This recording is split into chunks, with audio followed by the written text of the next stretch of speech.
I get it done, I have fun. It's my time and I'm the one. I'm breaking through.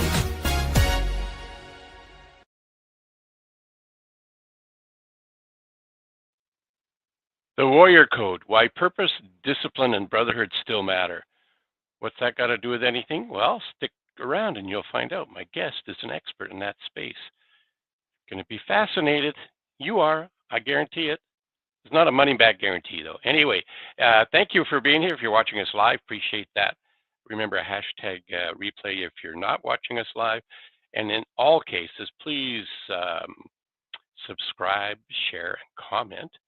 And if you have a question, a comment, put it in and we'll deal with it as soon as we can. If we see it right away, we'll deal with it on the show. If we see it in the replay, we'll respond then. And also, if you find that there's value in here, when you get to see who's my guest is, you're going to have access to him. So reach out, connect with him, and connect with me. Let's make the world a little bit better. And enough with that. Let's get on with the introduction. They've added a new feature into my platform here. It's quite fascinating. So I'm going to try it for the first time today, see how it goes. I'm excited. Oh, not that excited. What did I just do? We'll be right back because I got to do this first. Here we go. I'm ready now.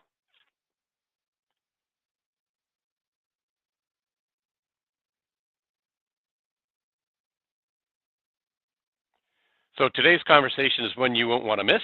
We're talking about something deeper than metrics, marketing, or margins. We're talking about the kind of inner strength it takes to lead in life, not just in business. My guest today is someone who's helping men around the world wake up, not just to their potential, but to their purpose. Rob Fenstermaker is the founder of Kingdom Builders and the creator of the Warrior Forge. He's built a global movement that empowers men to lead with clarity, courage, and conviction. In just a moment, we're going to bring him up and he's going to share his story. I'm going to ask him some questions that's not prescripted and we're going to go from there. You're going to help rediscover your brotherhood and forge a little of the discipline it takes to be a strong leader. So whether you're a founder, father, or a man who feels like he's been coasting instead of conquering, pause for a moment, think about what I just said. Let me bring on my wonderful guest, Rob. Here you are. Here I am. We had some I've made technical it. Yeah, we did. We had some technical glitches in the green room, but between the two of us, we warriored on. I stole As that. we warred on, you know what that's just like, because life is never going to go the way you want it. There's always going to be bumps, and sometimes you got to figure out, how do I get over this? Do I go through it? Do I go around it? And we figured it out. That's part of life. It is absolutely. As we were saying in the green room, it's not what happens to you in life, it's how we respond to it. And what I like about what you're Exactly. doing with what you're talking about is helping men. I know I'm not dishing any women. I know that there's a lot of women get together and they do some things differently than us guys. They seem to be Hmm. able to support each other more openly, more connected. And you're not the first guy I've run into that's helping men, better husbands, better fathers, better leaders, just a little bit Yeah. happier, right? So I'm excited to find out how the hell did you get started in creating all of this? Well, it goes back probably. Let me think. It goes back at least 25 years. I kind of had an epiphany in life, and I realized, well, it goes back a little bit further than that. I had an epiphany in life that if I didn't become a better man, my marriage wasn't going to survive. So I had to start doing those things that, kind of took me towards what it really means to be a man. And the idea of being a warrior, something that had always really resonated with me. And I've had some people challenge me, well, so you just want to go out and fight everybody. No, that's not what being a warrior is about. A warrior is very calculated in how he engages, but more importantly, what a warrior does is he creates that solid foundation in his life to take his stand to protect those that are behind him. So I really did the hard work on myself and just figured out what is it I wanted out of life. I was kind of going through the motions, just settling for what I believed I need. I believe the lies that the world wants to tell you. Get out of high Yes. school, go to college, get a job, get the nice white picket house, and all is going to work out. Well, I did that and got married and started having children right away, and um, something was just missing there. Something was really missing, and what was missing for me was relationships with other men, that brotherhood. And once I really started connecting with other men, I just realized there was a different energy there. And because I think conversations that we men can have with other men is there's something very different about that. We can be, we can be true to who we are. We can be authentic. We can be vulnerable.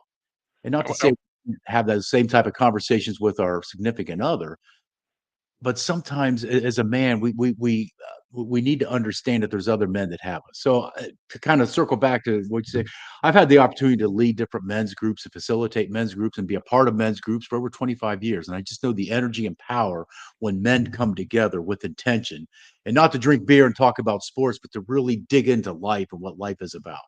Yeah.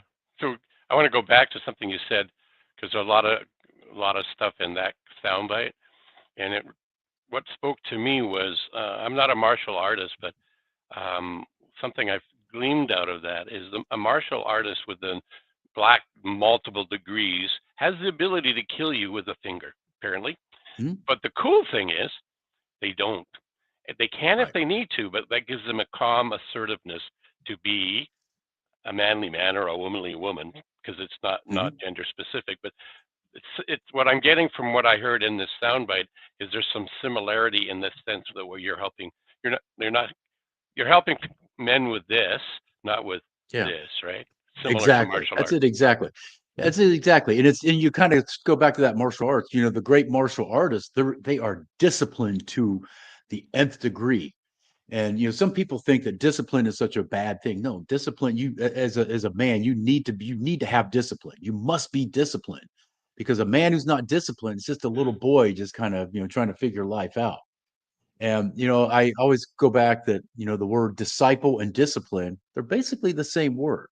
And when you're a disciple of something, the 12 disciples of Christ, they were sold out to that mission, that message.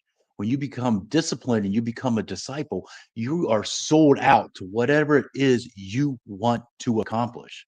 And What I pursuing like, what you want, there's just an energy in there yeah, what I like about because what you're saying, yeah. like you're reading my mind. I was thinking I should ask him, how, does he have a definition of discipline? Boop, there it is, popped right in.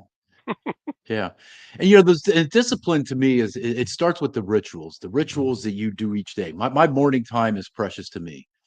And I get up early. I'm an early riser. I've always been an early riser. I get it, when my children were still at home, I was up before they were, because it was my opportunity to, get ready to engage the day. I've never been one of those people that can jump out of bed and race down the stairs, throw on their pants and shirt, grab a cup of coffee, jump in the car and get out. I wouldn't know how to negotiate that day. I mean, I've got to be up literally an hour before I really want to engage my day. And what I do in that time are my morning rituals. And those rituals are so important to me.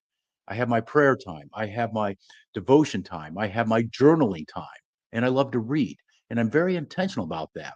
And it helps me to set the tone for the day because, every day in and of itself is unique. That's the way I look at it. Life is Yeah. unique. We're all unique. And every day is unique because there's never going to be another day like today. This is it. This is your one and only opportunity to engage in this day. So how are you going to do it? Or if you're worrying, if you're just hanging on to what happened in the past and dragging that along, or you're worrying about tomorrow, you're missing what the opportunity of today has. And that's what part of being a warrior is about. You release that baggage from the past. Yes, our past is who we are. That's part of our story, but it doesn't define us. And if you're sitting here worrying about tomorrow, here's the irony of worrying about tomorrow: there's no guarantee we're getting a tomorrow. So Yeah, live isn't for that the today. truth? There's a poem called The Dash, and the purpose Yeah. of the dash is everybody has a dash, we just don't know how long it is. Um, Right. when you think, without naming any men that you've worked with, do you have an example of where you've aided a man, you supported a man, or a man supported you even, that you could Mhm. share with our audience? Well, it's been, I've had, men in my life who supported me, and I have supported other men. And, I think what's important when you support other men, and the thing that's so vital is true accountability. In order for me to have someone else hold me accountable, I got to be authentically honest with them. I must be honest with them. It's just as other men want me to hold them accountable. they must be honest with me. I don't care what's going on. Just be honest. If you're going to kind of lie about it, then that trust is gone. And that's what's so important about um, that trust is the glue of accountability. Because I have found, and it's I think it's probably true for a lot of people. There's always one person we can never hold accountable, and that's ourselves. We No, can say we're we can say we're going to do something, but if we don't have somebody holding our feet to the fire, is it going to get done? Is it going to get done? it's funny you should say that. Of course, I don't have one in front of me, but I have the longer version of my intro and outro. Um, Yeah. One of the things in there is I keep my word to myself. And when I was working with the musician, artist, and writer, he said, "Well, I don't think I like that." And I said to Larry, I said, "Larry, who's this about?" He goes, "Oh yeah, right, sorry." So I actually have something in there that speaks to what you just said. I keep my word Yeah. to myself because I Mhm. found up until now, recently, that I would keep my word to another man, another woman, another kid, whatever, more so than I would keep my word to myself. And that was pointed Yeah. out to a fellow that I was studying 30 years ago and have ever since. And he said, what you're saying is keeping your word to yourself is is important to do as much as even more so than to other people. Yeah. Yes, mean what you say and say what you mean. If you're going to say Yeah. it, then follow through. So I want to go back to the question.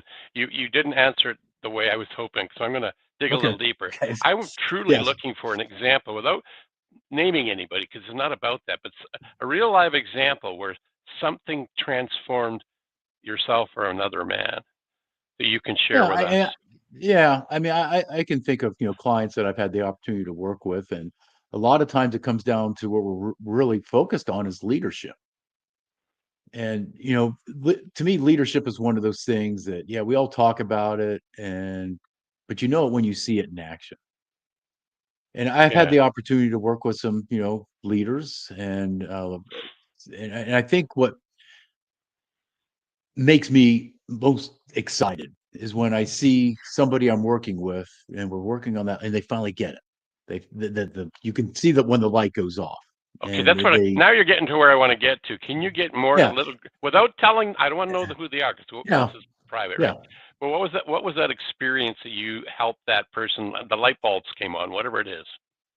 Well, one person I'm thinking in particular, he had a team that he was leading and he was just really struggling because one, he lacked his confidence. He lacked Uh, confidence in his ability to lead.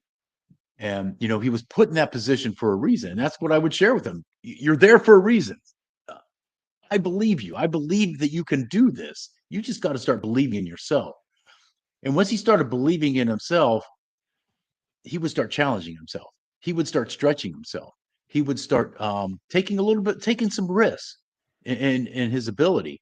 And once he started doing that, his team responded. His team responded in a powerful way because they respected him. And as a leader, he had built that respect, but he was just lacking that one final thing, and that was the confidence in himself. And once we were yeah, able to get him over that hump, he took off. And he actually exceeded me where I was at in my leadership level, and that made me joyful that's awesome, isn't it? because it is awesome. Because when I work with people, and I've worked with people in the past, my goal is to have them be wildly successful with what they want to do, what they want to accomplish. And once I saw him do that, um, it to me, it's I can say I was part of his journey. Yeah, What I did empowered him to become who he is today. And that's knowing you're part of somebody's story, knowing you're part of somebody's journey. Um, that's legacy building. You talk about the dash, and I've always thought about this. I always thought, we all have all these apps on our smartphone. And I've always thought, wouldn't it be brilliant if I could invent an app where I could go to a cemetery and put it on somebody's, headstone where it's got the day they were born and the day they were died yeah. and that dash could tell me everything about that person's life, everything they did, every success they had, every failure they had, everyone they loved, everything about them. Um, I've always What's just, in I've yeah, I've always that dash is such a powerful metaphor. If you could get into think, yeah, that would be kind of the history I think I'd like to know, except for maybe some of the stuff that, like, most of the stuff that I think that we would find in there would be amazing. Yeah. Well, And, and part of the thing you say that history, and I think that what's most resilient about somebody is their failures. Some people are so afraid to try anything because they might fail. And yeah, if you want to be successful, you're going to meet failure at some point. That's a given. That's a given. I always, if someone tells me they've never failed at anything in their life, I know one of two things must be true. They're either an absolute liar or they've never actually tried anything that challenges them. yeah.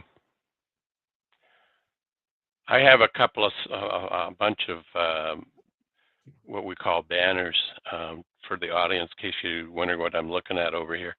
And I don't have the one I like this one that's up there right now. All the others are temporary. The one I was looking for, and I'm surprised I don't have it in here. I can explain it. Fail. Do you know? Do you have an? Do you know what that acronym is telling us? I love good acronyms, but I've heard, yeah, go ahead, but fail. First attempt in learning. Yeah, As long as we don't quit. And if as we long as you don't quit, then quit, that's that's it. failing. If you quit, that's the ultimate failure. That's Yeah, the ultimate exactly. fail. Yeah. Yep. Yep. Yep. I like that. All failure is temporary. When I coached hockey for 18 or so years, one of the things that I gleaned out of that, more as a coach than I did as a player, was that when I was coaching the kids, and I was fortunate I got to work with elite athletes, and they were driven, motivated, and wanted to play. They weren't just playing for fun. It was fun, but they Mhm. wanted to strive. Some were looking to get higher education, etc. Some made it, some didn't. Some were looking to get drafted Yeah, into the NHL. Some did, some didn't. yeah, They all had different aspirations. Were the main. I don't like losing. I prefer winning, but there's many gifts in the losses, in the oh, failing, in the absolutely, game, right? So that's how you get better and more absolutely, resilient. For the for the wins makes you better. yeah, yeah. And I mean, yes, I mean, victory's exhilarating. We all want to be victorious, but sometimes you got to learn something about yourself in those moments of a loss and those moments of a defeat, Yeah, like in a and marathon it or creates it. Yeah, it creates a perfect opportunity for you. I call it the after action review. I learned that when I was an Army officer. You always, every time you have any kind of event, you always have an after action review. And so you're reviewing what went right, what went wrong, what can we do better next time? And you review, you got to be honest with yourself if you want to do it effectively. You got to be, I'd say, be radically honest about yourself, I not in a never. way that you're down, not that Yeah, you're downgrading yourself, but just be true. Just be honest with what it is you can, because as leaders, we all have our strengths. We also all have our weaknesses, yes, and you that's got to true. understand where your weaknesses are. And that's something that when I work with clients, we really want to understand what our weaknesses are, because if those areas that are weak, how can you, who can you fill into that place to delegate your authority We're and on the make your same. team stronger? Yeah, we're on the same wavelength. I've never served. I didn't have the after action review, but I do have an after action review. It's called something else. Hmm. Quink. I get people to quink. Let's quink this, and they go, "What?" Knowing what I now know, what will I stop? Yeah, What will I start? What will I continue doing? So basically, it's an after action review. So, but yeah. just done differently. There's magic in that, right? You can say, hey, pat Mhm. yourself in the back for things that went well, kick yourself in the arse to get you going because you didn't live into your potential, and Yeah. not beat yourself up, but recognize where there's room for improvement and Yeah, go to kick your knife exactly. and sharpen it. You mentioned hockey. You said you were a hockey coach. I mean, I love football, and I'm sure you can attest to this as hockey too. A team gets successful and they start reeling off a bunch of wins, and sometimes they can get it in their head. Hey, nobody's going to beat you. Get that kind of attitude, it's guaranteed you're going to lose. And the best coaches I've seen is sports coaches, hockey coaches, football coaches. Um, in their press conferences, yeah, they'll talk about what they did well, but they'll also talk about, hey, we got to improve here. We got to be better on defense in this situation. And so they're in tune with um, the overall success of the team. That's the mark of leadership. You, as a leader, you want that team to succeed. Yep, It's an ongoing process. absolutely it is. You reminded me of something, then I forgot about it, but I forgot it now. I mean, I had it and then it disappeared. That happens. There's so many great things going on in my crazy brain that sometimes they just evaporate. Yeah. But leadership does. Where am I trying to go with this? There's a variety of different styles of leadership, and there's a coercive, and then there's inspiring, building others to another level. Hmm. I sense that I would say I've never served, so I'm going to say in the military old days there was a lot of coercive, do this or else, which is a way to Yeah. get shit done.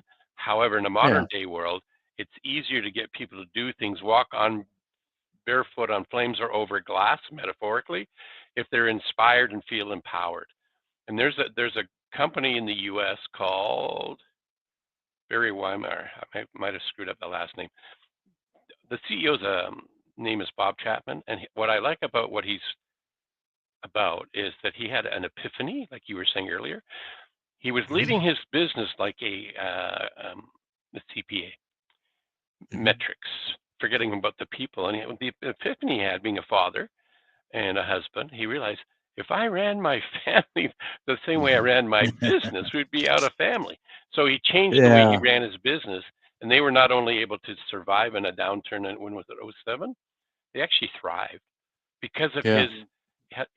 his empowering his people. Is that something you believe in, Oh, or not? absolutely. I believe that as a warrior, you need to live your life holistically, of body, mind, and spirit. Because we are that triumvirate of who we are. And so um, as men, sometimes I can definitely plead guilty to this. At one point, I was really wrapped around what I say, that 9 to 5 identity. Mm, And for men, I mean, think about it. You a lot of times men meet each other. What do you do? What is it you do?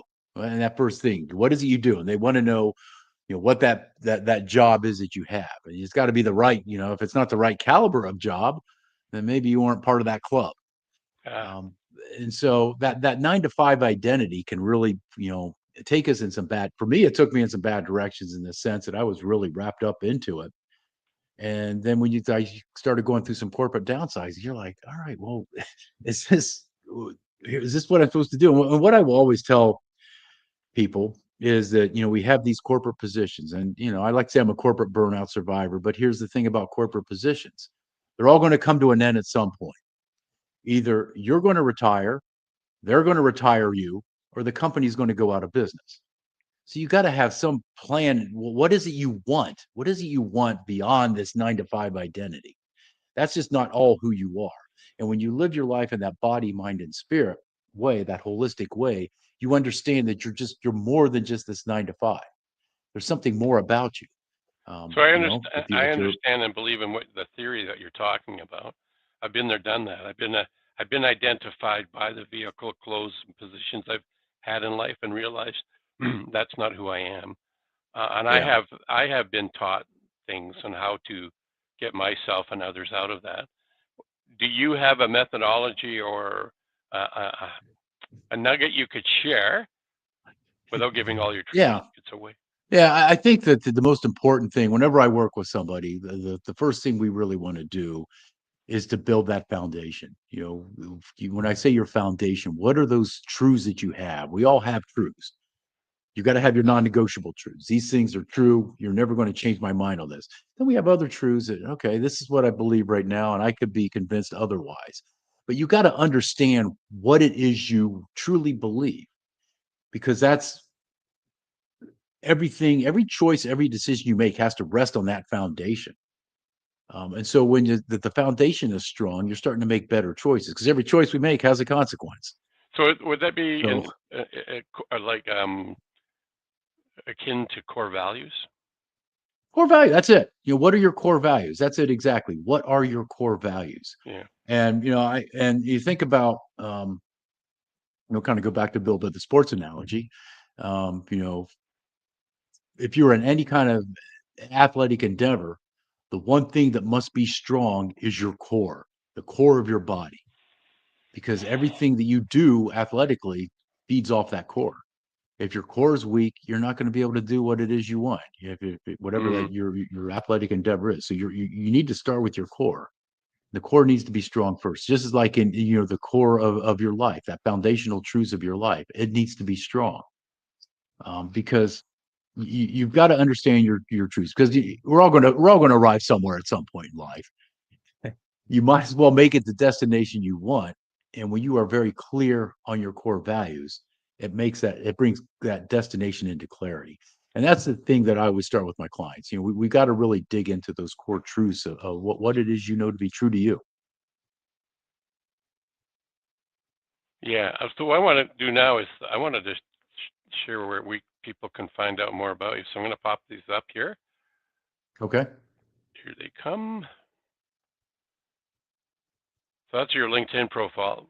Ladies and That's gentlemen, it. don't panic. We got a way to help you see that better. And that's coming up Okay. right now. It's not you. Wrong guy. There we go. There it is. That's a way easier to see than trying to read this up here. That's too small. So anyway, LinkedIn.com, as Rob's right there. If you want to get to know him, get connected to him, want to send him a message. I'm looking over on that second monitor here so we can have a look. It says exactly what we're talking about here, empowering men to discover their inner warrior, the modern day warrior. So if you or someone you care about is looking for a way to get a leg up, so to speak, I think reaching out and have a chat with Rob to find out if there's a fit Yeah. makes sense, right? Yeah. And then the It other does make place, it. I think that I was going to say, I think one of the things that's most important to men is you got to be in a brotherhood. You have to be in a brotherhood. And I think it's so valuable and so important for men to have other men in their lives, men that lift you up and don't hold you back. lift you up, not hold you back. That's good sage knowledge. I like it. So this is your website. Tell us a little bit about what's here, what they can get, what they can find. You can schedule a Yeah, no just a little charge bit from discovery call.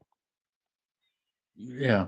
It's just a little bit of information about my backstory, just who I was and who I become, and the journey that I've my life has been about, and how I want to take others on their help others to start their own journey, Cool. to find their legacy, build that significance of what they want.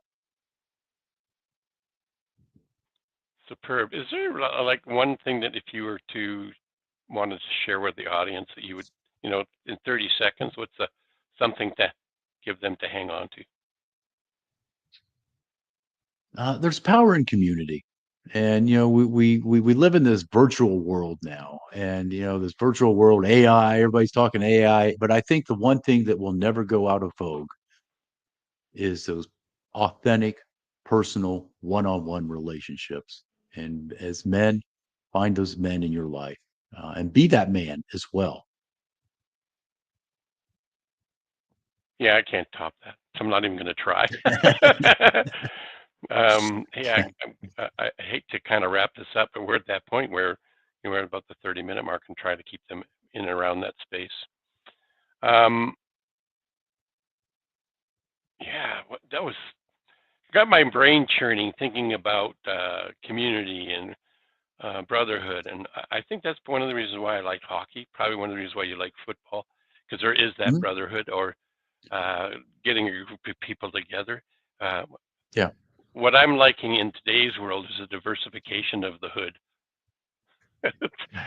brotherhood and friendhood and femalehood, Oh yeah. right? All of it. That's why I call it the hood. It's the hood in the The most hood. positive way. It's not all about men, but I like what you're doing. A couple of other guys in my local marketplace run men's groups, and Yeah. it's all about the same thing you're talking about: is to up men so that they're better fathers, better leaders, like themselves a lot better, and Mhm.